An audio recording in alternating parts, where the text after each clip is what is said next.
In a move that is beyond certain to leave Donald Trump's campaign staff banging their heads against their desks, Trump, in his infinite wisdom, took to Truth Social today writing, "I hate Taylor Swift," in all caps.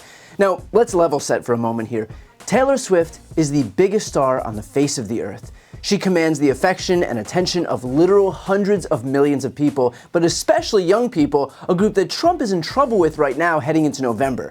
And so he decided that the best course of action here would be to declare war on her 50 days out from the election. Remind me, which chapter of Art of the Deal was shooting yourself in the foot with the biggest voting bloc in America?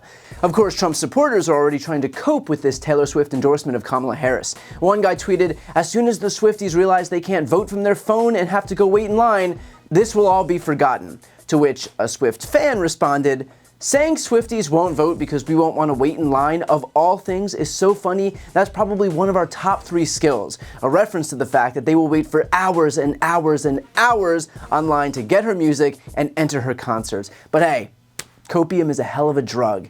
Now, in fairness, there are 2 ways to look at this. The first is that Donald Trump is an impulsive egomaniac who felt attacked by Taylor's full-throated endorsement of Kamala Harris and subsequently sending roughly 500,000 people to her custom voter registration link, and so he's just lashing out because he is physically incapable of not fighting back when his ego feels bruised. But he may also have a strategic reason to do this, as a distraction. Look, dude is having a bad week. His debate performance was a disaster, wherein 60 million people watched this sweaty lunatic claim that migrants are eating pet cats and dogs. His running mate JD Vance has since admitted to lying about the Haitian migrant story on national TV, a tacit admission that Donald Trump himself was either too stupid to know that he was repeating a hoax or too shameless to care.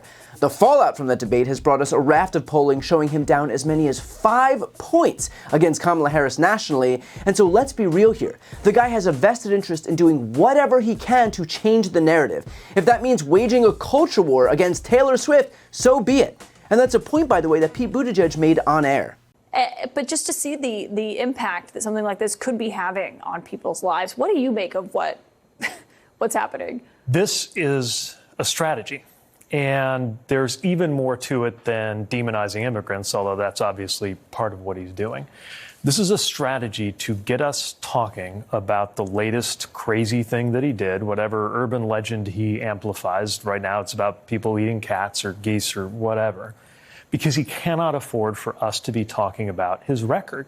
He doesn't want us talking about the fact that we lost manufacturing jobs on his watch, even before COVID, which is why the United Auto Workers are against him. He doesn't want us talking about the fact that his main economic policy promise he actually kept was to cut taxes for the rich. He doesn't want us talking about how he demolished the right to choose in this country, that he's the reason that even IVF could be banned in many places in this country. The last thing he wants us to do is to talk about his record or his agenda. So what he wants us talking about is whatever crazy nonsense he can thrust into the center of the internet and the media conversation. He also followed up with this tweet. "Cats, dogs, geese, Laura Loomer. Look, now he's attacking Taylor. Like the last season before a show gets canceled for being over the top and, at the same time, boring. This election is about jobs, wages, climate, healthcare, abortion. Not his show, your life." And this is a point that Sarah Longwell made too. I know that it looks like Trump is self-immolating, but talking about eating pets and hating Taylor Swift are just him trying to change the subject from his catastrophic debate performance this week. This is what Trump does. When Kamala was getting all the attention when she first entered the race, Trump claimed that she wasn't black. Then he said that his rallies were bigger than Martin Luther King's "I Have a Dream" speech crowd. Whatever he has to say to distract and grab back the attention, he will. Now, I know some folks are wondering, but why wage war against the biggest star in the world? Easy. His followers don't care. They hold nothing more sacred than their allegiance to the God King. Remember, these people literally stormed the seat of democracy, the U.S. Capitol. In their deference to Trump, they will set fire to anything if Trump issues his little clarion call. Think about some of the things that Republicans have attacked lately out of blind fealty to Trump. The NFL, the MLB, the NBA, NASCAR, Bud Light, Taylor Swift, Beyonce, Disney, the FBI, books, M&Ms, Mr. Potato Head, colleges, the Department of Education, education more broadly, Target, YouTube, Ben & Jerry's, Starbucks, Coca-Cola, Delta Airlines, Chick-fil-A, Amazon, Walmart, Frosted Flakes, the New York Times, Nike, North Face, Pepsi, Levi's, just to name a few. Trump speaks to an undiscerning base that will follow him off a cliff, and right now seems to be doing exactly that. But the sad reality is that what this will do is put Taylor Swift's life in danger, because there is no score that Donald Trump won't go to the farthest lengths to settle. We are literally right now in the midst of another Trump scandal where his lies about immigrants in Ohio have left them contending with property damage, death threats, bomb threats. And when asked, by the way, to disavow the bomb threats, well, here's what Trump had to say. Do you denounce the bomb threats in Springfield, Ohio? I don't know what happened with the bomb threats. I know that it's been taken over by illegal migrants, and that's a terrible thing that happened. Springfield was this beautiful town, and now they're going through hell. It's a sad thing. Not going to happen with me, I can tell you right now. Imagine having the opportunity to disavow bomb threats and not take it. That's because Donald Trump knows that his words incite violence, and the violence is exactly what he wants. And because the media is broken in this country, Trump will get away with it by both siding this issue into oblivion. In fact, that is exactly what happened earlier this summer on Piers Morgan's show, where I sat on a panel. One trick that Kamala Harris missed in her speech, it was not a bad speech at all. But one thing she didn't do, she didn't allude to the assassination attempt on Trump. And it's only been 9 days since someone tried to murder Donald Trump and actually shot him in the ear, killing him by a quarter of an inch. Would it not have been a smart move, in between calling him, a sexual predator and a con man and a fake and blah, blah, blah, blah, blah, very ad hominem stuff?